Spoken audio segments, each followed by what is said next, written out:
वाराणसी से बेदखल किए जाने की टीस रह रहकर मुरली मनोहर जोशी की जुबान पर आ जाती है।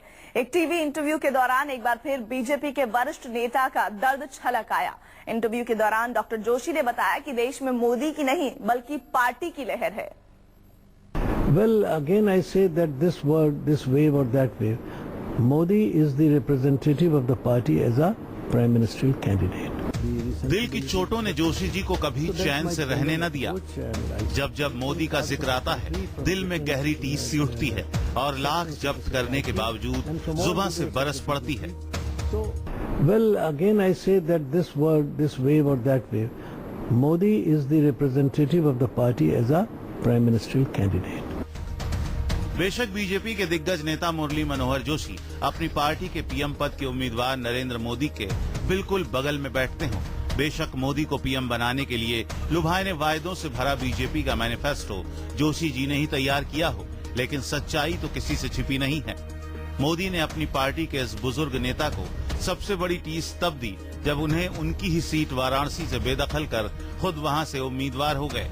जोशी जी ने तो काशी में प्रचार तक शुरू कर दिया था, लेकिन मोदी को पीएम बनना है और टारगेट 272 के लिए देश के सिंहासन से भी पहले मोदी को चाहिए थी काशी की सीट। लिहाजा बिना कोई लिहाज किए जोशी जी को बोरिया बिस्तर समेट कर पहुंचा दिया गया कानपुर। इस उम्र में इतनी बेकदरी बर्दाश्त करना जोशी जी की मजबूरी थी। इस उम्र में वो जसवंत सिंह की तरह बगावत का झंडा उठाने की ताकत खुद में नहीं जुटा सके, लेकिन मोदी से मिले जख्म की टीस मौका मिलते ही छलक पड़ती है। एक टीवी चैनल के रिपोर्टर ने मोदी लहर की बात छेड़ी तो जोशी जी की जुबान ने वो टीस बयां कर दी। जोशी का कहना है कि लहर मोदी की नहीं बीजेपी की है, मोदी तो सिर्फ पार्टी का प्रतिनिधि चेहरा भर है। Well, again I say that this word, this wave or that wave, Modi is the representative of the party as a prime ministerial candidate.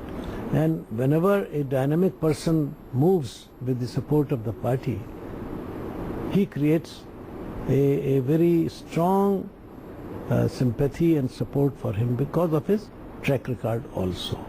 So it's not a highly personalized thing, it is a representative way. यानी poster बेशक कहते रहे कि अब की बार मोदी सरकार, लेकिन जोशी जी का जख्मी दिल ये कबूल करने को तैयार नहीं। सवाल उठ सकता है, उठ भी रहा है कि फिर पोस्टर में ऐसा क्यों, लेकिन जोशी जी के पास टीस तो है, इस सवाल का जवाब नहीं। तमाम लीडरशिप को खत्म करने की लहर है भारतीय जनता पार्टी में और एक आदमी का राज लाने की लहर है, लेकिन ये खुद बीजेपी के अंदर है। अब जोशी जी ने जो कह दिया तो मुझे उर्दू का एक बड़ा मशहूर शेर याद आ गया कि दिल के फपोले जल गए सीने के दाग से, इस घर को आग लग गई घर के चिराग से। वैसे मोदी पार्टी में किस कदर हावी हैं, इसका अंदाजा सिर्फ उनके वाराणसी जा धमकने तक ही नहीं है। मुरली मनोहर जोशी को अपनी ताकत का एहसास मोदी ने उस वक्त भी कराया जब मैनिफेस्टो तैयार हुआ और उसे जारी करने का वक्त आया।